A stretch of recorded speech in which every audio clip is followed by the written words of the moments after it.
Once again, Joe Ryan dominated KC at Kauffman Stadium. We'll give you our thoughts next on Locked On Royals.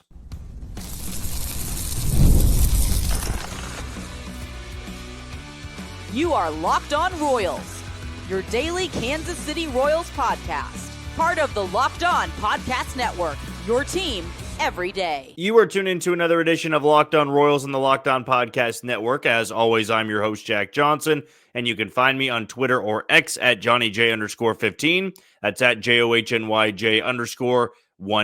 And you can always catch us on wherever you listen to podcasts, Spotify, Apple Podcast, Amazon Music, Google Podcast, Odyssey, and YouTube.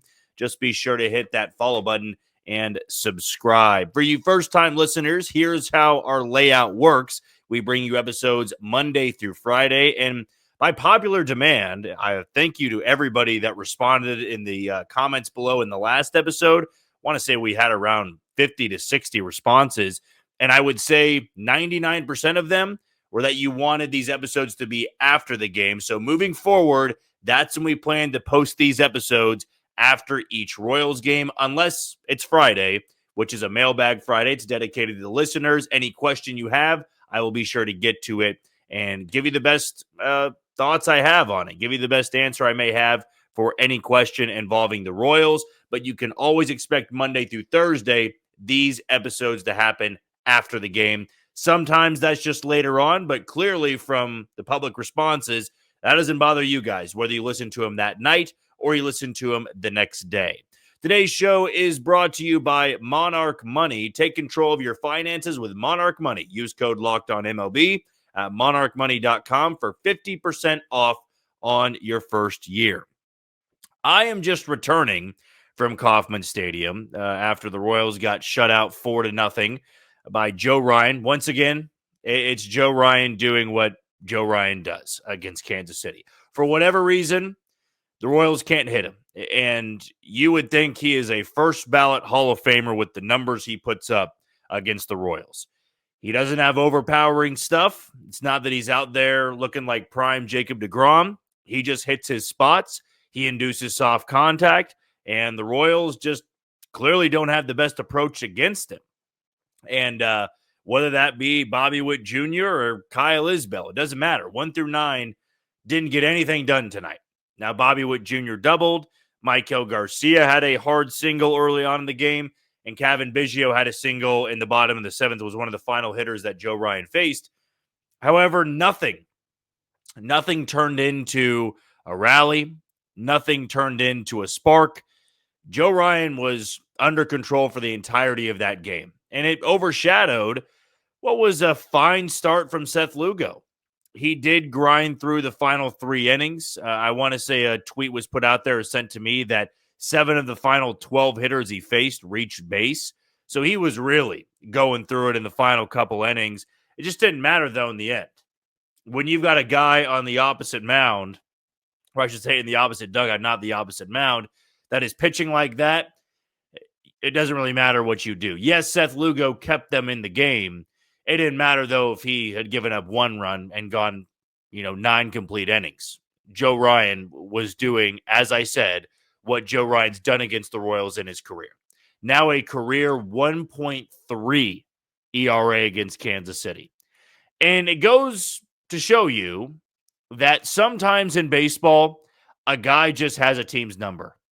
And a fun question that was sent to me during the game was, what is the meaning of this? How would you define something like this? Is it confidence by the pitcher? Is it comfort by the pitcher? Is it timidness by the offense? And really the answer is, I believe, yes to all of those. It's not an exact science. There's not an exact answer to why somebody plays so well against another team. I mean, hell, Ty France is now hitting .430 in like 30 games against the Royals in his career. He was DFA'd last year. So it's not that this is Mike Trout going and tearing up the Royals, or prime Mike Trout, or Shohei Ohtani. This is a guy that clearly doesn't play that well against the rest of the league. Now, Joe Ryan, he's a different story here. Joe Ryan is a good pitcher even when he's not facing the Royals. He's just much better when he's facing the Royals.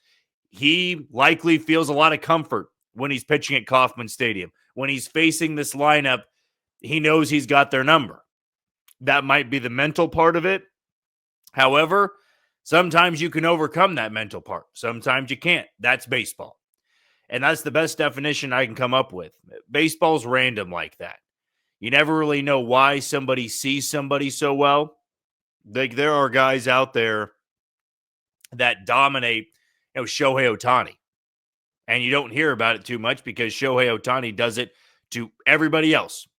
But there has to be somebody out there that is maybe struck him out 4 or 5 times in 10 at-bats. Like, there has to be somebody out there that has good numbers against some of the best in the game. I'm not saying the Royals are the best in the game. They're clearly not the best offense in the game. Joe Ryan, though, just treats them like a minor league lineup. That's how good he's been. I mean, to only have 3 hits tonight, 2 of them were singles, that's impressive stuff. You just tip your cap to what he was able to do. I will say this, though. For those out there furious about the outcome tonight, really ripping your hair out because the offense didn't do much, you also have to factor in that sometimes it's just a great big leaguer having a great night. Like, I was watching this morning the Marlins and Mets game. The Mets have Pete Alonso in the lineup. They have Juan Soto. They have Francisco Lindor. They are dealing with a lot of struggles at the bottom of the order. Max Meyer of the Marlins, whether you know him or not, he was actually in the 2020 draft class and taken ahead of Asa Lacy. He throws 6 shutout innings. I want to say it was actually 6 1/3. 6 1/3 shutout innings against that Mets lineup. It was cold in Queens. Still, 6 1/3 scoreless frames. Then they turn it over to Anthony Bender, and he just easily makes his way through the Mets lineup, and New York gets shut out 5-0. Now, do we sit here and say that Mets lineup is terrible? No. Mets fans also understand that their bottom of the order, like we've seen in Kansas City, has to improve if they're going to be a legitimate threat in the postseason. We also can acknowledge that the Mets have a much better top half of the lineup than the Royals do. And the Royals getting shut out by Joe Ryan is different than the Mets getting shut out by Max Meyer. The reason I'm bringing this up is over the course of 162, this does happen. Unfortunately for the Royals, their offense has been in a bit of a rut in the first 12 games of the season. They've had their outliers where they scored 11 runs against Milwaukee in game 1 of that series. They had 13 hits, only 4 runs on Sunday, but 13 hits. Everybody was getting a piece of the action. They also were winners of 3 straight going into tonight. And I'm not going to sit here and patronize you and say, oh, well, they can't win all of them. No, you should try to win every single night. But sometimes the reality is nights like this happen. And tomorrow, maybe the Royals erupt for 8 runs as they've done many a times before off Bailey Ober.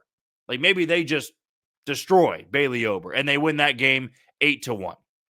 And Micah Wacha goes 6 innings, gives up 1 run, and you can turn it over to the bullpen who's rested. And then you move on to Cleveland and you're 7-6 and you feel good about the first 13 games. My point is that shutouts are going to happen. The Royals have now been shut out twice this season. Once in Milwaukee, once tonight. And what I can say, if you want to find a silver lining, is, yeah, it is against the guy that usually pitches well against them. I remember being very, very frustrated last year when Miami came in here and they threw 3 4A guys in that 3-game series, and the Royals barely avoided the sweep. If you can recall that series, they couldn't do anything against those 3. I also remember that series in Colorado, Hitters Ballpark in Coors Field. And the offense couldn't do anything until the series finale. They had escaped a sweep at the hands of a very bad team. The Twins are not a great team, and I don't expect them to be one of the top contenders in the American League when it's all said and done. They don't see this Twins team until the end of May. I'm also not going to pump the brakes and go, well, we just don't want to see this Twins team anymore. They had taken the first 2 games, and Royals pitching has done just fine against Minnesota's lineup in this series. They ran into a great arm that they just can't figure out tonight, and that just might not change. What I can tell you, if you want to, really feel good about a bad situation, Maybe Joe Ryan's not on the Twins by the deadline this year. Maybe if the Twins are out of it, he's one of their top trade chips, and a National League team that's trying to make a push and dethroning the Dodgers make a play for him. Then you barely have to see Joe Ryan anymore. But the fact he's in the division, you do have to see him for the rest of this first half. Who knows? Maybe they do hang on to him. I'm not trying to stir up any rumors here. What I will leave you with, and this is more so of the painful gut punch, I always thought back in 2018 and 2019 when Nelson Cruz was in Minnesota that once he was gone, man, you feel a lot different about that Twins lineup. Like, you no longer have to deal with this Royal killer. Whether he's 35, he's 30, he's 42, he's always going to hit. And then the Twins traded Nelson Cruz to the Tampa Bay Rays of all teams. I want to say it was Tampa Bay. And who did they get in return? Of course, they get Joe Ryan. Imagine if Joe Ryan was in Tampa Bay. He might have already won a couple of Cy Youngs by now. Not trying to take any shots at Minnesota. He's clearly already been a great arm. But with the pitching factory that Tampa Bay is, it feels like Joe Ryan could have been an absolute stud there. But that's fitting, is it not? It's like if Jose Ramirez is ever traded from Cleveland, like Cleveland's going to get this superstar pitcher that the Royals have to deal with for the next decade. That's just what has happened here, where Nelson Cruz, in a small time in Minnesota, but terrorized Royals pitching, though it was a lot of bad arms the Royals were throwing at him. They then flip him and get Joe Ryan in this deal. Like, to me, that's just fitting for how this has gone in facing Joe Ryan. Tip your cap tonight. That's baseball. Even though I'm a Royals guy, I can always acknowledge a great outing from someone. And for Joe Ryan to do this now 9 times with a 1.30 ERA, he's 7-0. That's pure dominance. And that might be the best any pitcher, any one pitcher has done against the Royals with a sample size like that. We're going to take our first break of the show. When we come back, I do want to dive into Vinny's struggles and what I'm seeing and if I believe he's close to a breakout. I asked Matt Quatrero that tonight in the postgame.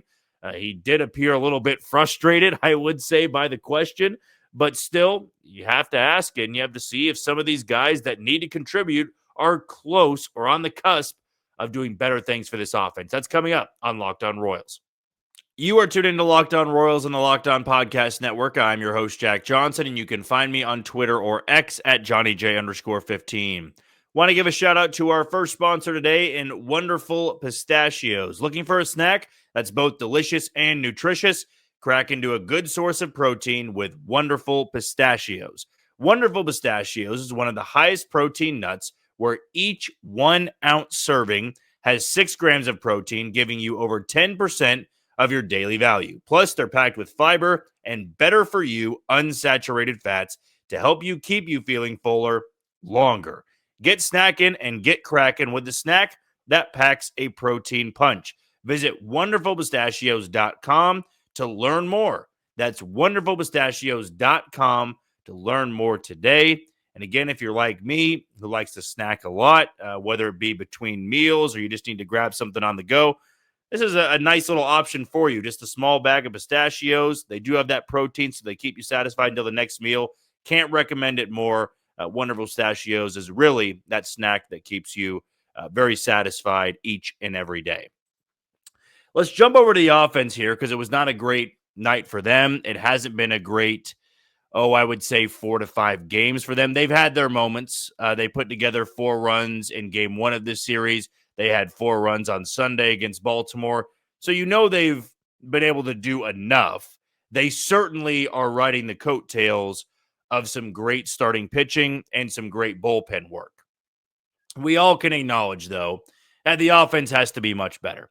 And I'm not panicking 12 games in. Some of these guys are going to get things turned around. Some of them, not so much. Bobby Witt Jr. is going to be just fine. He's going to be playing at an MVP level. Salvador Perez is going to be fine. I would say maybe not the numbers he put up last year, but I could still see him being a 250 hitter for this lineup and giving you a lot of power, 20 to 30 home run potential. Vinnie Pasquantino is another name that I want to bring up here, because Vinny is being relied upon as the 90 to 100 RBI guy. He would have had that last year if it wasn't for the fractured thumb. The injury he suffered at the very tail end of August. It's a spot in the lineup that needs production, and we all know that. If you are hitting in the 3-hole and you are hitting behind an MVP player like Bobby Witt Jr. and an on-base guy like Jonathan India, you have a very premier spot in the starting lineup. And Vinnie is somebody, too, that is recognized as one of the leaders of this team. He will let the media know when he's struggling, when he's not doing well, he expects more of himself. Even, the other night when the Royals won 2-1, he said he was awful. And he drove in the go-ahead run and nearly had a grand slam early in that game. But he acknowledges, I'm struggling. I need to be better. And that's what you love about him. He's not somebody that's trying to, make excuses for not playing well. He knows he's better than this. What I have seen from Vinnie, and it was on display tonight. Nobody was doing well against Joe Ryan, so do take this with a grain of salt. It was the at-bat when the Royals had Bobby Witt Jr. at second. They had just given up the one run in the top of the fourth, I want to say it was. So the Twins are up 1-0. Bobby Witt has the leadoff double, and here comes Vinnie. His job in that moment, technically, is just get the runner over to third. From the left side, facing a right-handed arm, that should be easier for him to do. Even if he rolls over to second. Now, he wants to drive in the run, but if you roll over to second base, you're still getting Bobby to third. Now all Salvi has to do is get one deep enough in the air, tie game, brand new ball game. Now you at least broken through off a guy that you typically don't break through on. However, in this at-bat, it was a changeup, low and away, and he golfs it out to left field. Like next to a ground ball to third. You can't have it there. Like at least at shortstop, Bobby could have a nice read and still beat the throw to third base. But you go to third or shallow left, you're not moving anybody there.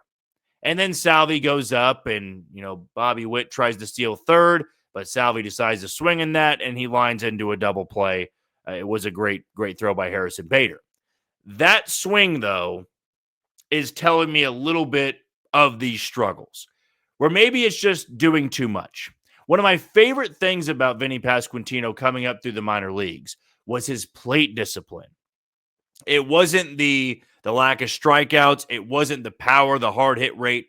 It was that he was this new breed of a Royals prospect where they valued working the count. They weren't going to ambush you. They were going to take the walk. They were going to spit on pitches like that. And when Vinnie comes up to the big leagues, he is doing that. In fact, in his first year in Kansas City, he had the hype as a prospect. Royals fans were already falling in love with him when he was in Omaha. Then he gets to Kansas City, does really well. It was WRC plus and OPS plus, well above the league average, but his walk rate was over 11%. And you go, that's exactly what I'm looking for from my first baseman. He's got the power. He hits the ball hard. He can handle it defensively. And he also can draw the walk. You can put him in the 3-hole.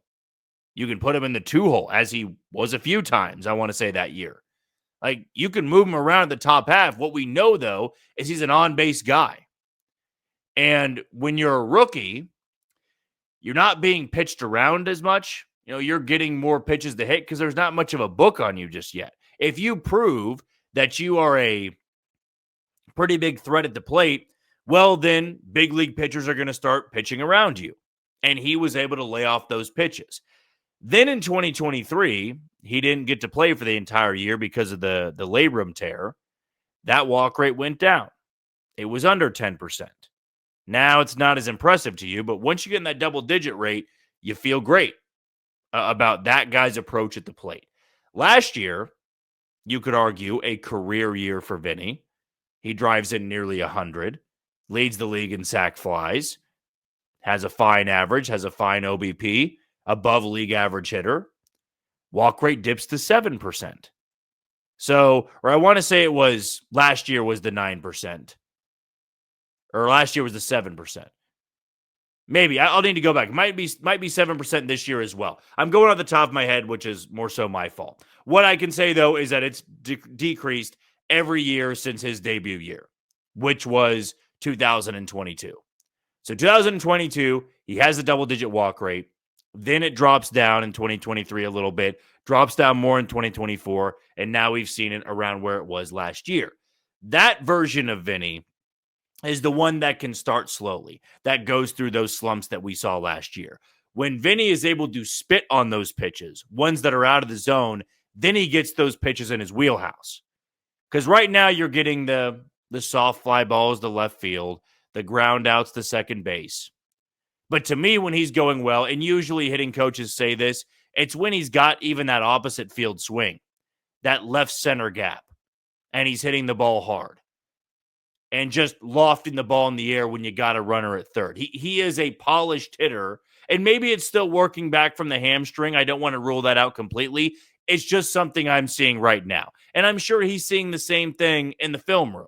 Oh, I need to spit on those pitches. I have to identify those pitches and realize that they're not trying to give me a hittable pitch right now.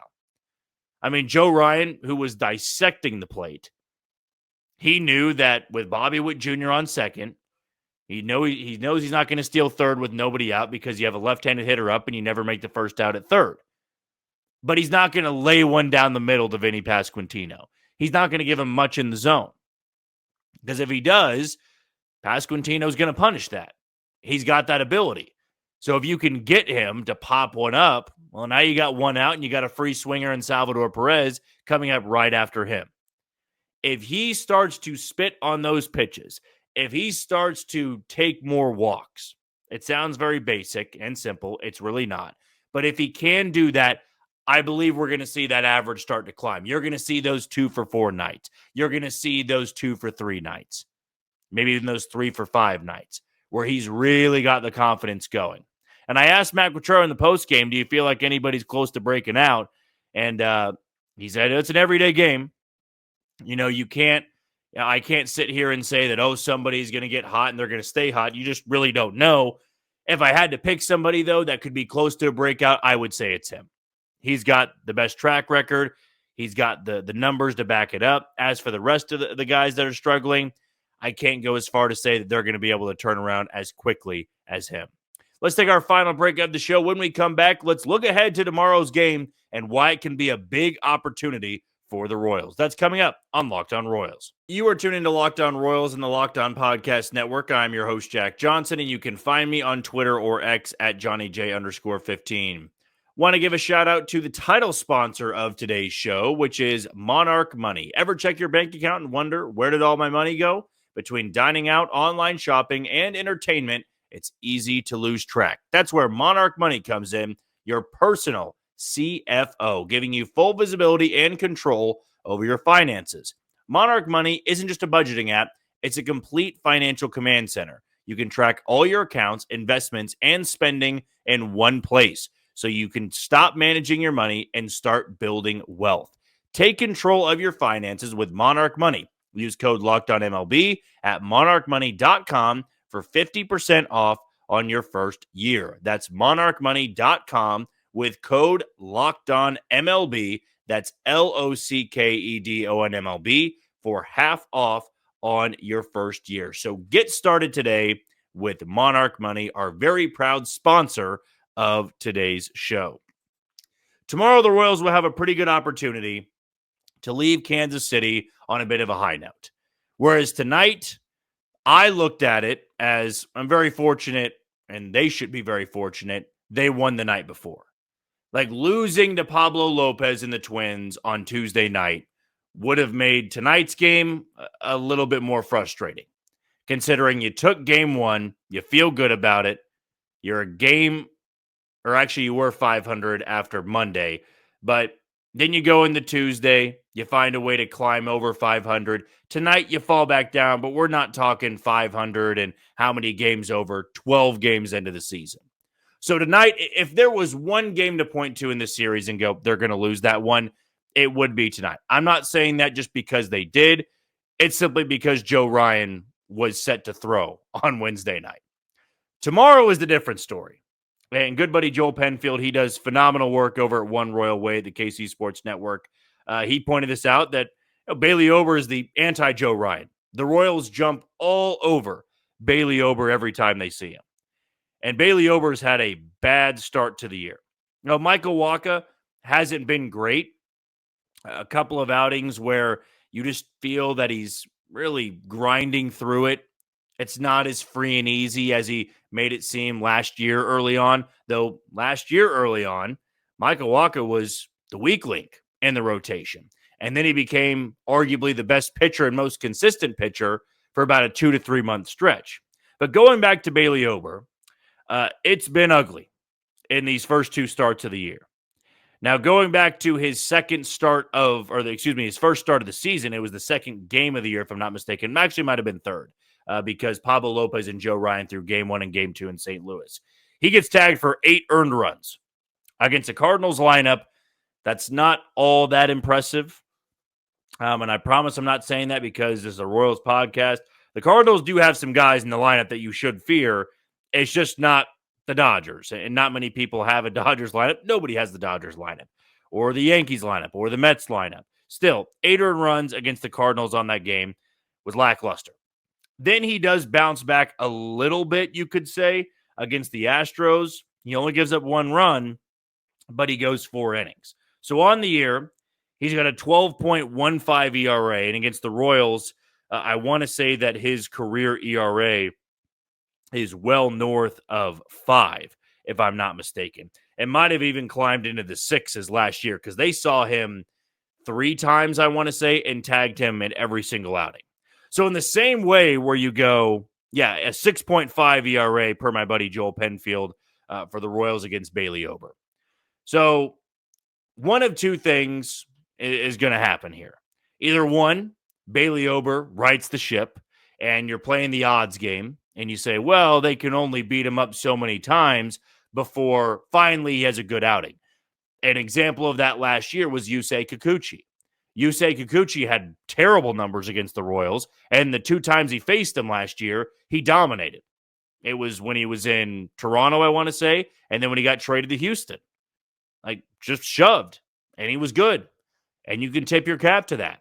Or the second part can happen, and the Royals can do what they've done to him his entire career, which is torment him, which is to chase him out before the 4th inning. Put up 5, 6, 7 runs, and boy, does this offense need a game like that, where you don't even have your starter sweating at all by the 2nd inning.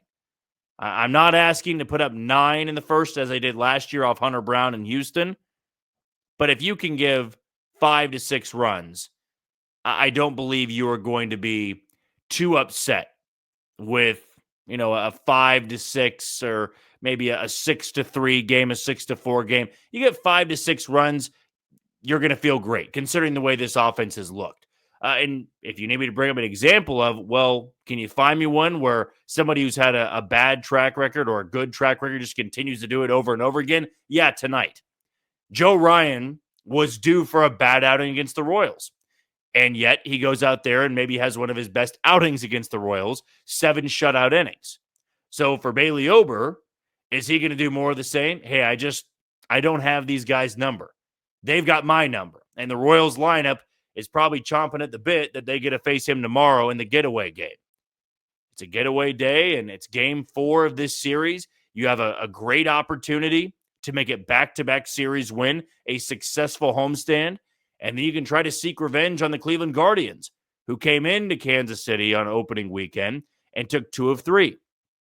It's a Guardians team that had been scuffling a little bit before the White Sox came to town and did White Sox things, which I don't know if people caught the game tonight. Just astonishing. You feel for Mike Tauchman, but it was Miguel Vargas with the bases loaded, down by 2, bottom of the 9th. Emmanuel Clase serves up a cutter, and he singles to left field, and they score the first run from third. They're sending Mike Tauchman, and apparently has a lower leg injury, and he just kind of stops there, hobbles around, and the Guardians tag him out about 15 feet from home plate. Like, you talk about just cursed in the last couple of years. That's been the White Sox. So the Guardians have gotten back up on the beam, and they've knocked off the White Sox in the first 2 games of the series. We'll probably be sweeping them tomorrow, so they'll have that momentum going into the weekend series against the Royals. But the Royals also have that opportunity to take 3 of 4 from Minnesota, taking 2 of 3 from Baltimore, and then you get to try to get the Guardians back for the two they took in Kansas City. It's a team that has always given them trouble, but Minnesota also gave the Royals trouble last year.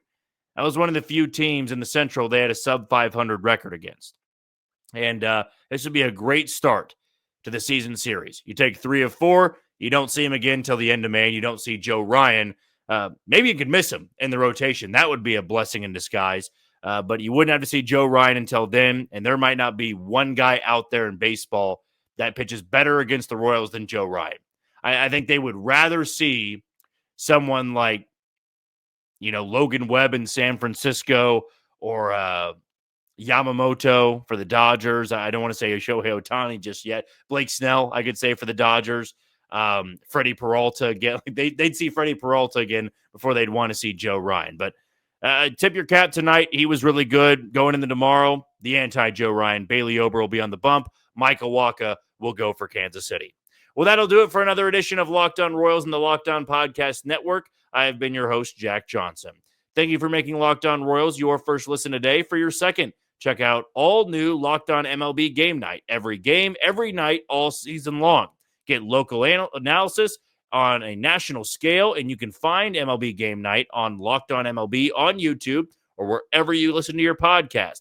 Tomorrow, we'll be bringing you an episode around 4 to 5 o'clock, recapping the series, looking ahead to Cleveland, and what we can take away from the series finale against Minnesota. But until then, you take it easy, Kansas City.